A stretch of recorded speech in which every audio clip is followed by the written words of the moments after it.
Amigos, ¿qué tal? ¿Cómo están? Qué gusto darles la bienvenida a este nuevo espacio que abrimos acá en Comprado Podcast, ¿no? Que es la entrevista. Y vamos precisamente a inaugurar este espacio desde Taipei, uno de los restaurantes súper lindos acá en la ciudad de Cuenca. Y lo más interesante es siempre dando, y ese va a ser el objetivo justamente de este espacio, ¿no? A las autoridades de nuestro país, pero un sentido de entrevista, un diálogo desde otro punto, recogiendo justamente cuáles son sus inquietudes, cuáles son sus pedidos. Y si ustedes tuvieran la oportunidad de tenerle al frente a esa autoridad, ¿cómo le preguntarían y qué es lo que le dirían? Así que bueno, este espacio entonces, como se merece, va a ser inaugurado con una de las autoridades más importantes de este país. Hablo del señor presidente de la Asamblea Nacional, Henry Confle. Qué gusto, Henry. Bienvenido a Cuenca. Muchísimas gracias por la invitación. Siempre es un gusto estar aquí. Un abrazo muy cariñoso a todos los que nos están viendo y escuchando y siempre a las órdenes. Bueno, Henry Confle sonó bastante por el tema de los gamers, ¿no? Que fue una novedad dentro de la Asamblea Nacional y fue tendencia. ¿Y sabe qué? Tiene el apoyo de los jóvenes. Y creo que por allí pues va también la visión de precisamente hacer una Asamblea Nacional, Henry. Sí, a ver, gracias por tocar este tema. La gente no entiende la importancia de la industria del gamer a nivel mundial. El Ecuador tiene alrededor de 7 millones de gamers. 7 millones de gamers. Y la industria del gamer a nivel mundial es más grande por 5 veces que la industria del cine y de la música combinadas. Imagínense. Claro. Y ha venido en un crecimiento bastante importante de cientos de millones de dólares en el Ecuador. Entonces es muy importante, más aún cuando el Comité Olímpico Internacional aprueba por primera vez los Juegos Olímpicos Electrónicos, los e-Olympic Games, por decirlo de alguna manera, y va a ser el primer Juego Olímpico Electrónico en Abu Dhabi el próximo año. Es importante institucionalizar para dar incentivos, para crear industria alrededor de los gamers, esa industria como primer paso a la industria naranja, a la economía naranja en el Ecuador, que es muy importante por el talento y el emprendimiento. A eso iba Henry. Quizá mucha gente rechaza, otros, este tipo de leyes porque quizá desconoce el término. ¿Qué economía generan los gamers? Generan una economía muy grande, inclusive en pandemia casi 400 millones de dólares, porque estábamos encerrados, y ahora alrededor de 300 millones de dólares y en crecimiento todos los años, pero es la economía de la innovación, es la economía en donde el emprendimiento y la innovación, y incluso ya hay banca nacional, escúchenme lo que voy a decir, que puede dar créditos para otro tipo de emprendimientos usando como garantía los activos que tienen en los juegos, que es decir, he jugado X número de horas y he ganado, no sé, esta herramienta en este juego, pasé el nivel tal y me dio esta otra herramienta. Esas herramientas que usted las puede vender en el mercado, que las puede hacer líquidas, que las puede hacer efectivo, ahora los bancos le pueden dar crédito para emprendimiento contra esas herramientas que ha ganado en el juego en el sistema financiero nacional. Entonces, es un tema que hay que entenderlo a profundidad, es otro tipo de tecnología, es otro tipo de emprendimiento. Ahí están concentrados la mayor cantidad de jóvenes y abre empleos y empresas que hoy no existen en el Ecuador. De ahí la importancia de fomentar la industria naranja del conocimiento. Henry, así como hay jóvenes que evidentemente aplauden esta iniciativa, ¿no? Y muchos de los ecuatorianos quizá nos enteramos de que efectivamente hay una industria de los juegos en casa, cómo se maneja también este término. Pero hay jóvenes, y justamente hacíamos acá un backup, ¿no? Previo a ingresar en esta entrevista, en este podcast, hay jóvenes que pasaban por la universidad y, ojo, están estudiando, son muy inteligentes y decían, ¿qué hace la Asamblea Nacional? Hasta una forma sarcástica. ¿Qué hace la Asamblea Nacional? Sí, lo más aburrido es legislar y fiscalizar. Lo más interesante que hace la Asamblea Nacional es escuchar a la gente. Cuando usted está en el primer poder del Estado y representa al pueblo, y el pueblo tiene necesidades, todo tipo, jóvenes, gente que desafortunadamente ha sufrido una violación, un acoso sexual, un femicidio, un feminicidio, transportistas livianos, taxistas, transportistas pesados, transporte interprovincial, ganaderos, agricultores, pescadores, acuacultores. Cuando usted comienza a ver los distintos gremios del país y que necesitan hacerse escuchar y levantar su voz, van a la Asamblea Nacional. Y ahí es cuando trata la Asamblea Nacional de resolver esos problemas urgentes. Y por eso el lema de la Asamblea Nacional, dialogamos, resolvemos y avanzamos, porque dialogamos con la gente, resolvemos el problema y avanzamos. Y de ahí que ese es lo fundamental de ese poder del Estado, ser esa puerta abierta a que la gente exprese sus problemas y buscarle soluciones. Usted como presidente de la Asamblea Nacional sabemos que no hace solo, ¿no? El legislativo, hay que fiscalizar, hay mucho que hacer. Pero otra de las grandes inquietudes del ecuatoriano común y corriente es cuán fácil es que mi ley, mi voz, entre fácilmente a discusión en el Pleno de la Asamblea Nacional. Bueno, hay procedimientos. Del ecuatoriano común y corriente. Sí, a ver. No del abogado, no del doctor, no del médico. El ecuatoriano común y corriente no puede llegar a la Asamblea Nacional y decir, esta es mi ley. Tiene que buscar a un asambleísta que tenga... Primero, que si quiere irse de Cuenca es un vuelo carísimo. Bueno, exacto. O no hay vías. A ver, es que hay dos mecanismos de que la Asamblea está cerca de la gente. Una es a través de divulgar la información para que la gente sepa qué es lo que está pasando y sea transparente en su agenda, en su página web, que se sepa cuánto se ha avanzado, cuánto se ha completado de lo que se ha prometido, etc. Y la otra es cuando la Asamblea va al hogar, va a la provincia, va a la ciudad. Y ese trabajo también lo hacemos, que es asamblea en tu casa, asamblea en tu colegio, asamblea en tu universidad. Y eso es parte de la participación ciudadana que tiene la asamblea con un bus que recorre todo el país, y entonces la gente que no puede ir a Quito puede ser escuchada en su ciudad, en su cantón, en su parroquia. Una cosa que hay que resaltar, y bueno, ha sido noticia a nivel nacional y qué bueno, porque así debe ser, ¿no? El trabajo en territorio de los asambleístas ha sido justamente la acción de 5 asambleístas, los 5 asambleístas azuayos. Y ahí va un caso famoso. ¿Por qué menciono esto? Porque es cuando en la discusión pública se dijo, tenemos asambleístas en la provincia del Azuay, y cuando compartimos esta información, los medios de comunicación decían, qué chévere, quisiera que también, como se mueven los asambleístas azuayos, lo hagan en el resto de provincias del país. Ahí tocamos un tema y llegamos a este tema, ¿no? De una sindicalista. ¿Qué pasa con el IES? ¿Qué pasa con...? Me han dejado muchas inquietudes de eso para que le haga usted. ¿Qué pasa con la fiscalización en ese tema? Mire, yo trabajo muy de cerca con una asambleísta de la SUAY, con Sofía. Con Sofía trabajo muy de cerca. Ha sido muy criticada por la sindicalista, Sofía. Bueno, porque la ha fiscalizado y ha hecho bien en fiscalizar, porque resulta que ahora los jefes de los sindicatos ya no quieren salir de los puestos, sino continuar, y la corruptela que se da cuando tienen esos puestos de manera indefinida generan consecuencias ¿a quiénes? A los usuarios del sistema de seguridad social en este caso. Entonces, es muy importante, con Sofía Sánchez, que hemos trabajado muy bien, es muy importante que se haga ese trabajo de fiscalización seria, que se levante la voz de aquellos que son afectados porque se quieren perpetuar en los puestos de los sindicatos y comienzan a generar ciertas corruptelas y ciertos procedimientos que no están bien. Defender al pueblo es lo que hace un asambleísta, y es lo que ha hecho Sofía, y por eso he trabajado muy de cerca con ella. Ella conoce muy bien los problemas de la provincia y me siento orgulloso de trabajar con ella los problemas de la provincia. Si hablamos de la visibilización de esta denuncia que fue fortísima a nivel nacional y que develó un nuevo hecho que no está bien dentro del Instituto Ecuatoriano de Seguridad Social, el momento de la denuncia fue bastante fuerte y el tema estuvo acá.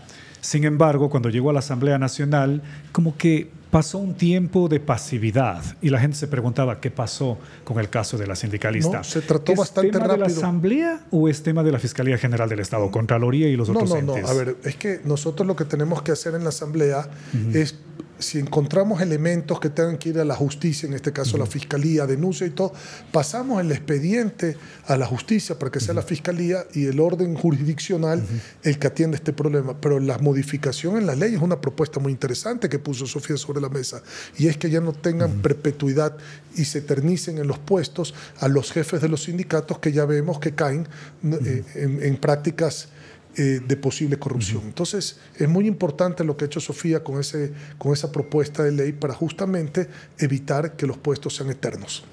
Le decía, qué bueno que visite Cuenca el presidente de la Asamblea Nacional, y le consultaba en eso, se dio una vueltita por el río Tomebamba, por el Machángara, quizá por el Tarqui. Obviamente... Secos todos, qué pena. ¿Cómo vio? ¿Cuál fue su primer impacto? No, mi impacto me dio mucha tristeza, realmente me preocupé. Solo se ven las piedras, no hay agua. Entonces es muy preocupante, Esto es una cuenca hídrica muy importante y no hay agua. Claro, el gobierno salió durante las últimas horas y nos manifiesta de que el problema de estos cortes energéticos en el país ahora no es problema de en sí el plan que se tiene o de las máquinas, de los procesos dentro del manejo del sistema energético en el país, sino porque no llueve. Imagínese. ¿Cómo la Asamblea Nacional ahí reaccionar, no en defensa de los ecuatorianos? No, pues ya reaccionamos el día de ayer y ya le dijimos al gobierno. Sí, vi cómo les llamaron. El día de ayer que deberían de realmente acatar sus responsabilidades y cumplir con el pueblo, porque ya estamos cansados de que se hablen que haya habido gobiernos de transición, que Moreno fue un gobierno de transición, que Lazo fue un gobierno de transición, que Noboa fue un gobierno de transición. El pueblo no vive en transición, el pueblo vive el día a día y necesita que le resuelvan sus problemas. Entonces, dicho esto, es impresentable que no se haya mantenimiento ni a la infraestructura de generación, como tampoco a la de transmisión, como tampoco a la distribución. Y más allá de eso, cuando se trabajó la ley No Más Apagones, que era cacareada por miembros del gobierno de la Asamblea Nacional como que eso iba a acabar con todos los problemas del país. Se le dijo en ese momento al gobierno, señores, tienen que poner incentivos en la infraestructura para que entren empresas, para el mantenimiento, para que se invierta en la infraestructura actual. No solo piensen en energías alternativas a futuro, porque tenemos un problema hoy. Y está muy bien pensar en el futuro, pero hay que arreglar el presente.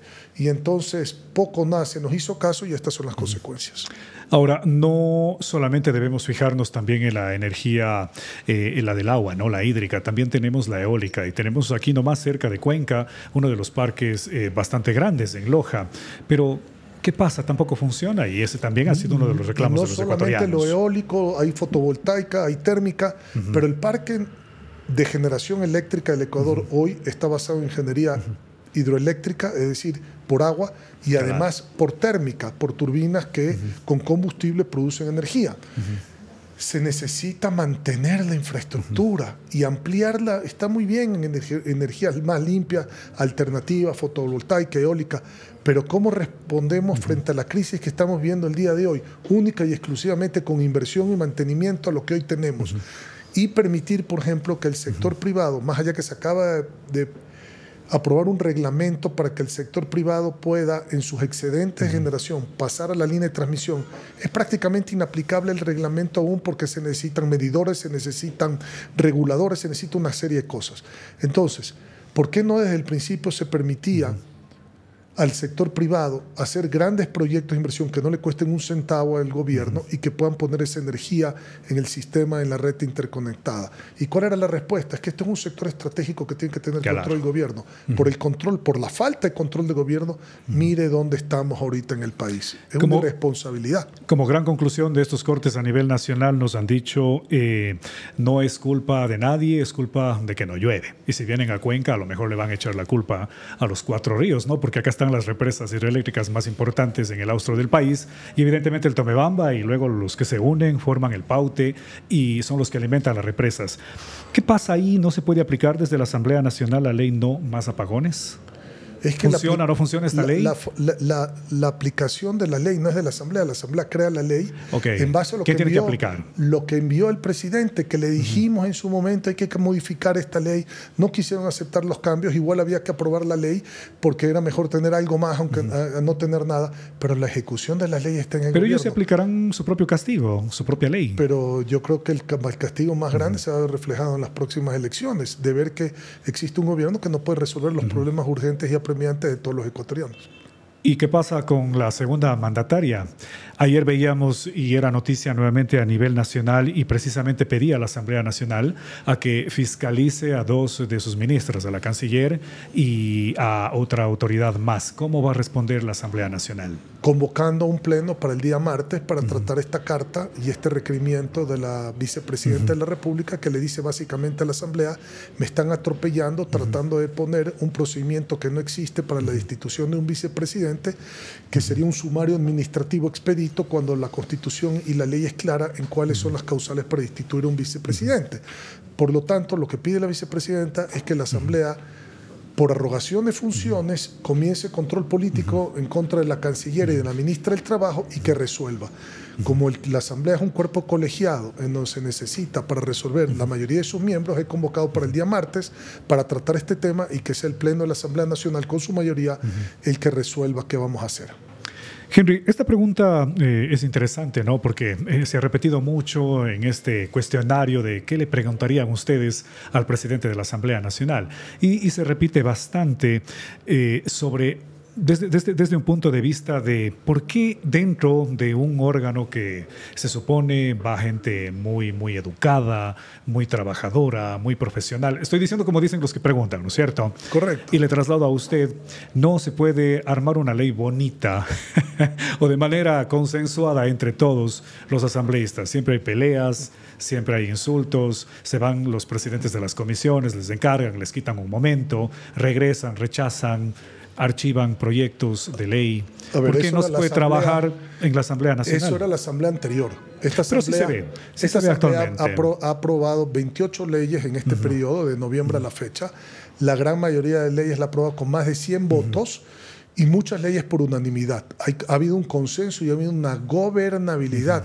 La Asamblea ha trabajado en pro de dar una estabilidad política y resolver los problemas de la gente.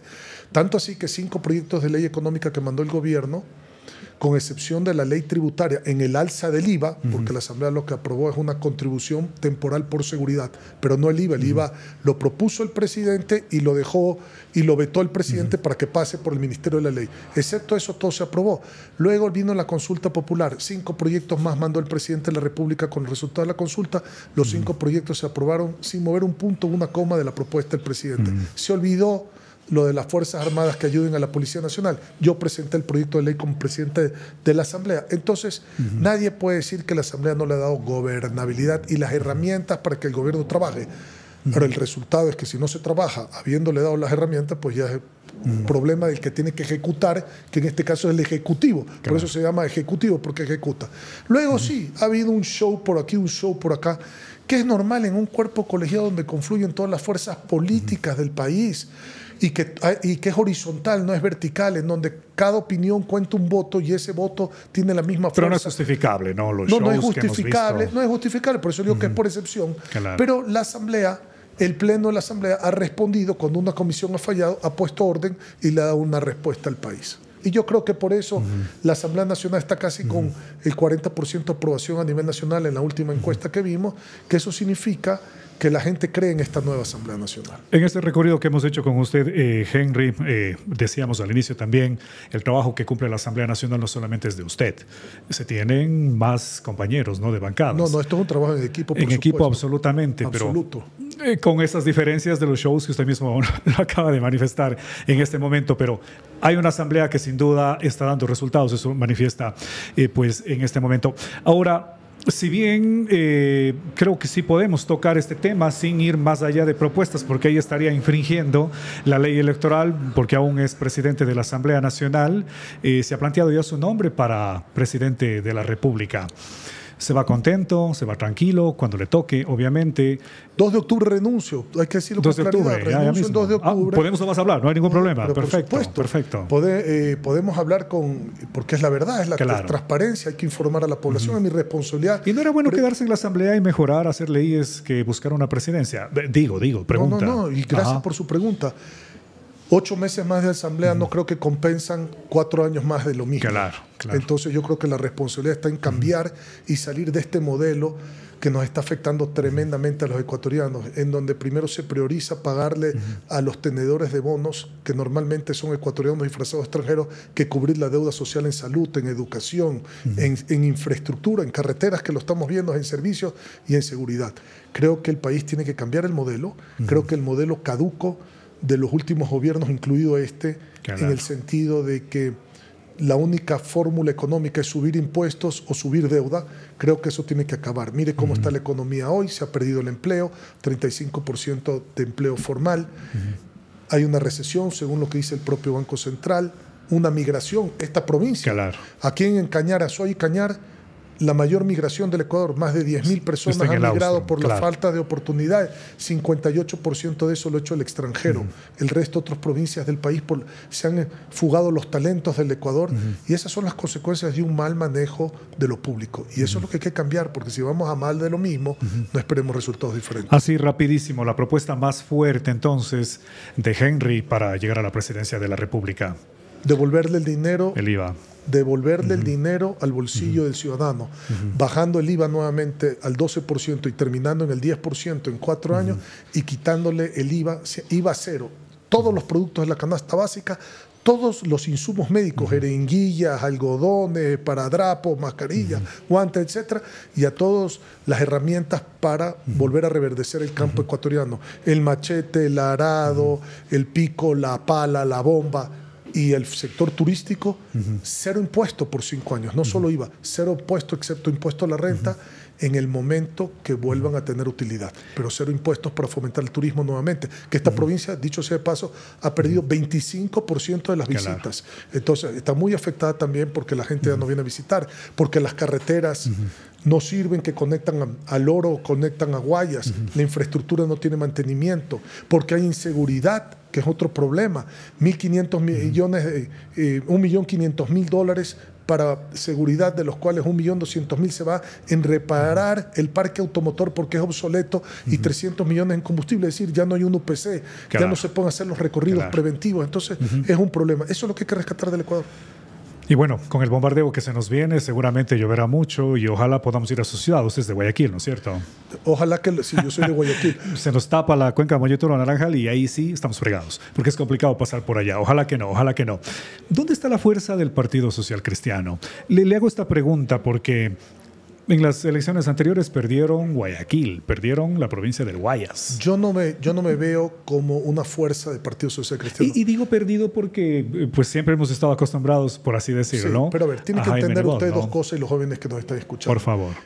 El Ecuador vota por personas, no vota por partidos. Número uno. Número dos, el Partido Social Cristiano se quedó corto frente a lo que es la tendencia de una corriente que permita el progreso colectivo en el Ecuador, que es la 6. Por eso es que ahora usted ve que decimos la 6 y aliados. Esa tesis para resolver el país, que la demostramos con la administración en Guayaquil de Jaime Nebot, donde 86% era inversión y 14% era gasto. Eso que usted está viendo ahora en la Asamblea Nacional, en una administración que vamos a dejar 3 certificaciones ISO, que hemos cortado todo el piponajo y que ha habido transparencia absoluta, con una producción nunca antes vista en materia legal, digamos, legislativa y de fiscalización. Eso de saber administrar lo público, de cuidar el dinero de lo ajeno más que el propio dinero de uno, de tener palabra, de no mentir y hablar con la verdad, es lo que ha hecho que de otros partidos políticos han migrado a esta tesis de reconstrucción, de rescate de la emergencia nacional que vivimos. Hay que rescatar al Ecuador de la emergencia nacional que vivimos, cuidando a la familia ecuatoriana, sabiendo qué hacer, depositando la confianza en el que va a liderar. Eso es lo que nos ha permitido traer de muchas tendencias políticas personas, líderes barriales, parroquiales, provinciales, cantonales, a trabajar por el rescate del Ecuador. Y entonces, ¿qué es lo que representa Henry Kronfle dentro de esta tendencia? Un liderazgo con fuerza y con juventud, con mucha experiencia, con resultados palpables y con claridad meridiana, que hay que cambiar las cosas para sacar el país adelante. Y sobre todo los jóvenes. 64.000 jóvenes no pueden entrar en las universidades. Los jóvenes se tienen que ir del país porque no hay oportunidades de trabajo. La ley del empleo juvenil tampoco les dio resultado. Entonces hay que trabajar desde lo ejecutivo para ejecutar políticas públicas a favor de la juventud, del emprendimiento. ¿Cuál será el mayor encargo que le deje a Viviana Veloz en la presidencia de la Asamblea Nacional? Que mantenga el orden y que siga escuchando a la gente y resuelvan los problemas de la gente cuando se acercan a la Asamblea Nacional, porque es en el único poder del Estado que la gente puede llegar a realmente explicar y a pedir que se lo atienda y que se les resuelvan los problemas. Eso va a ser mi legado. Sigan escuchando a la gente. La construcción de un plan de gobierno, en este caso del candidato Henry Kronfle, cuando escriba la candidatura el 2 de octubre, no es lo que Henry Kronfle piensa que se tiene que hacer. Es lo que la gente, a través de los distintos gremios de todo el país, de todas las zonas geográficas, nos han dado en estos conversatorios que hemos tenido, que son sus problemas y que requieren atención. Eso es lo que construye un plan de gobierno para resolver desde las bases la problemática del Ecuador. Henry, usted es muy activo en redes sociales y decía, qué hipócrita eres. Tú, un desastre. Y ahí mencionaba unas palabras de Paquita, esta famosa cantante mexicana. ¿En época de campaña es bueno o no es bueno pelearse con Rafael Correa? Mire, yo no soy un hombre de estarme peleando con la gente, pero la gente hay que ponerle en su sitio. La mentira no puedo permitir. Que a mí me vengan a decir que yo soy corrupto, el Señor, perdóneme, es el que está prófugo, es Él. Entonces comencemos por ahí. El que tiene la justicia encima es Él. El que está ocupando el primer puesto del primer poder del Estado, que en este caso es la Asamblea Nacional, la presidencia de la Asamblea Nacional soy yo. Si el Señor no sabe respetar eso y miente a la población, hay que ponerlo en su sitio. Él está acostumbrado a que él habla cualquier cosa y no se le puede decir nada. Yo ya me cansé de escuchar barbaridad y media, y a la gente hay que ponerla en su sitio, porque de lo contrario continuará entonces con la mentira, confundiendo a la población, y ese es el primer acto de corrupción, mentir y confundir a la gente. Y entonces, si eso tiene cálculo político para él, para mí no. Para mí la ética en la política es un principio inclaudicable que no depende si estamos en una etapa o no electoral. Daniel Noboa también correrá a las elecciones en el año 2025 y va, de cierta manera, pues también con estrategias para llegar a la presidencia de la República. Le pregunto entonces, Henry, usted también va a estar en esta contienda. ¿A quién debería dejar en la presidencia de la República mientras el actual presidente hace campaña? ¿Verónica Abad debe ser presidenta o no? Usted me está preguntando en la presidencia Daniel, de la Asamblea. ¿A quién debe dejar en la presidencia de la República Daniel Noboa mientras él hace campaña? Ya. ¿Verónica Abad debe ser presidenta? A ver, es que aquí hay una confusión, y déjeme contestarle con claridad. No usemos nombres, porque puede ser Verónica Abad, puede ser usted, puede ser yo. Usemos la ley. ¿A quién le compete bajo la ley? Porque si me agrada entonces el nombre, digo sí. Si me desagrada el nombre, digo no. Un país no puede vivir con esa inseguridad y esa falta de certeza jurídica. Entonces le replanteo. Sí. Si un presidente quiere volver a tiene que dejar un vicepresidente. ¿Tiene que dejar al vicepresidente? Sí, señor, tiene que dejar un vicepresidente. Olvidémonos de los nombres. Que le quiero buscar la quinta pata al gato. Quiero recortar esquinas. Quiero buscar procedimientos ilegales, inconstitucionales. Eso es problema de él, no es problema nuestro. La Asamblea tiene que defender la Constitución y la ley. A darle con todo, Henry, entonces. ¿Qué dice la familia? Soy un hombre de familia. ¿Están preparados para Hablé esto? Con mi familia, tengo 3 hijos, uno de 27, uno de 25, uno de 19. Hablé con mi esposa la conozco, es que teníamos 13 años. Fue mi mejor amiga y sigue siendo mi mejor amiga, casi 30 años de casados. Soy un hombre de familia, tengo a Dios en mi corazón, voy a misa, soy un hombre que practico mi religión, me gusta comulgar los domingos. Es decir, tengo esa fe, tengo esa tranquilidad, tengo esa paz de tener a Dios en mi corazón, de tener una linda familia, de que he cumplido con mi familia y veo al Ecuador como una familia. Así es como yo lo veo. Y ojalá que todos podamos hacer lo primero, la primera regla que se necesita en cualquier sociedad, que es amar al prójimo como uno mismo. Si todos amamos al prójimo como uno mismo, entonces podemos ser solidarios y desde el servicio público podemos transformar al Ecuador, transformando primero la familia ecuatoriana. Yo no creo en el Ecuador nuevo, en el Ecuador viejo, en el Ecuador de arriba, en el Ecuador de abajo, en el Ecuador pelucón, en el Ecuador pobre. Yo creo que todos somos una familia, Ecuador, y por eso hay que trabajar. Henry, qué gusto tenerle en este espacio. Lo acaba de inaugurar, literalmente. Muchísimas gracias a usted por la invitación. Y venga, por favor, siempre a Cuenca, cuando sea presidente, también a cumplir con los compromisos con los cuencanos. Claro que sí, tiene mi palabra. Y yo sí cumplo y no miento. Gracias, Henry. Gracias a usted. Buenísimo. Ahí entonces esta conversación, trasladando cada una de sus preguntas. Una entrevista completamente anormal de las que acostumbró hacer. Así que, bueno, así empezamos. Éxitos en lo que haga, en lo que emprenda, a darle con todo y como siempre digo, que un servidor público cuando llegue al poder no vaya simplemente para llenar el ego, para llenar esa necesidad de autoestima en muchas de las ocasiones. Y cuando tienen poder, pues ahí se ve las consecuencias y en muchas de las ocasiones a dónde van. Así que, Henry, a darle con todo. Gracias, nuevamente. Le agradezco infinitamente. Un abrazo a todos. Y yo más bien dejo el poder para correr para la presidencia, porque el poder en la Asamblea se lo tiene y a mí el poder no me llama, a mí lo que me llama es el servicio. Mi pasión es servir a la gente y eso es lo que quiero hacer desde otro ámbito. Henry Confle, presidente de la Asamblea Nacional, acá en Comprado Podcast y sobre todo entrevistas. Gracias, Nadia. Gracias a usted. Nos vemos la próxima.